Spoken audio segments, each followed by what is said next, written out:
Welcome back to ADHD Whiskey. My name is Matt, and today we are taking a left turn at a right turn only intersection. Welcome to the first ever Matt's Weekly Whiskey Tirade. The name might change. Honestly, I don't know what to call it. It's like commentary about whiskey or whiskey news or things about whiskey that irritate me or people in whiskey that irritate me or whiskeys in general that irritate me. The vision for these type of videos hasn't been realized quite yet. This is a rudimentary first attempt at a whiskey video that's just commentary on whiskey. If you're new here, hit the subscribe button and turn on notifications. It helps the gigantic ginger out. If you have an idea for a future weekly tirade that you want Matt to go on, Matt being me, talking in the third person all of a sudden, put in the comments below. What topic do you want to see me go crazy about? Because I'll just do it. I might just do it. I was going to call it 4 Ounce Friday, but that does not mix well with marriage, so we're not going to do that. Today's topic is about the great one, the notorious Conor McGregor. He is what some people would consider to be rich. He's also what some people would consider to be an a-hole. But this video is not about him being an a-hole, but it's also not about him being rich. It's about him being stupid. What a stupid idiot. It takes a lot of nerve for a 328-pound man sipping whiskey in his garage, sitting in a $12 Walmart director's chair, to make a video talking smack about a guy who's made almost $1 billion. But, here we are. Some people tell me that I look like Conor McGregor if he ate Conor McGregor. And I kind of feel like that's a nice compliment. But hear me out. Conor McGregor, the man worth millions and millions. He buys yachts, he buys jewelry, he buys clothing, he buys supercars, he buys mansions, he buys stuff that probably we can't even talk about on the internet unless I want to make $0. The guy's loaded. Right? But this is what bugs me. Of all the things that he's done, which quite a bit, he punched an old man in a bar for not drinking his whiskey, which I can probably see. I could see myself doing that one day. Hello, sir, would you like to try my Matt Porter blend of whiskey? And he says no. And I'm like, that was a poor choice. Let me sock you with my left hand. Luckily, I didn't hit you with the right hand, because the right hand is where the power lies. The left hand is just a bit of a teaser. So I'm going to hit you with the left, then I'm going to offer up the Porter blend again. And if you say no, then good night, Irene. You will sleep in a bar for probably at least 6 minutes while I get handcuffed and dragged out. You son of a bitch. Where was I going? Oh, all the things he's done that haven't been great, he's done some things where people frowned upon his behavior. He totaled a bus with some equipment in a garage. He injured some people and cut some people with glass. He's called people some names. But this is what I can't forgive. Conor McGregor released proper 12 Irish whiskey in September of 2018. 18, 19, 20, 25. 3 years later, Conor McGregor is still being seen, still being photographed.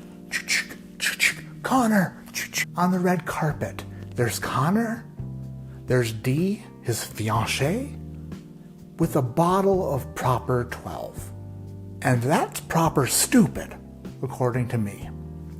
3 years have gone by, and this man has not released a follow-up whiskey. He hasn't released a single follow-up whiskey. I thought this guy liked money. I thought he was a money guy. I thought he loved money. Apparently he likes money quite a bit. But 3 years, and all he's done is one whiskey. Can you imagine the amount of money he could make if he released one more, two more, three more, four more? The sky's the limit.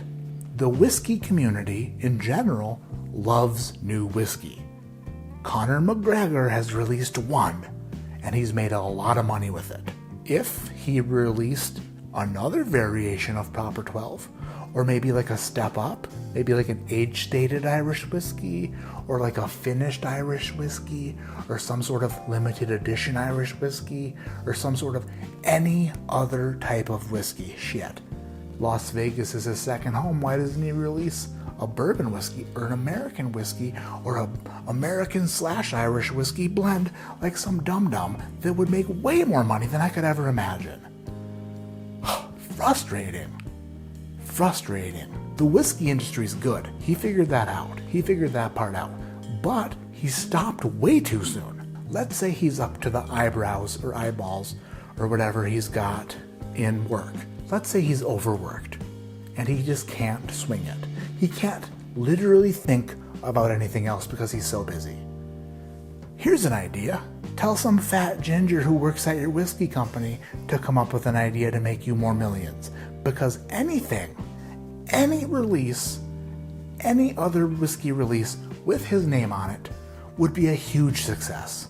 McGregor steps in front of the press in his best dressed wool mammoth suit or whatever he does, with sunglasses that flip and flop and twist and whatever, and he has a major erection, like at the Floyd Mayweather fight. And he tells the press that he's releasing a new Proper 12, a better Proper 12. How can somebody be such a failure in the whiskey industry, but also such a huge success? I don't know. It blows my mind, and that's the kind of stuff that keeps me awake at night. That and money and outer space, because it's so vast and out there. And aliens keep me awake at night too. And death, thinking about that. Do I have no business saying this because I'm a poor man and he's worth way more than I could ever imagine? Should I stay in my lane? Should I shut the hell up? Should I go on a diet and get a haircut, maybe a beard trim? Probably. But at the same time, it's hard for me to see somebody who's this man is so successful, yet not as successful as he could be by just telling a random person who works for him to make a new whiskey. I don't know. That's just me spitballing and being stupid. My name is Matt. This is ADHD Whiskey, and like I always say, keep your head in the clouds, but your mind on talking about stuff you have no business talking about. To the world, in fact, on the internet, where you just accept all of the ridicule and all the nasty comments, and then you read them, and you find yourself in the kitchen eating yourself into feeling better. Because that's typically what happens when negative comments roll in. Hey Matt, you're an idiot. Oop, there goes a bagel. Hey Matt, what are you thinking? Huh, there goes a piece of pizza. Hey Matt, I don't even want to read to find out if it's good or bad. There goes an entire bag of chips with cheese on it, and sour cream and salsa. Some people call them nachos.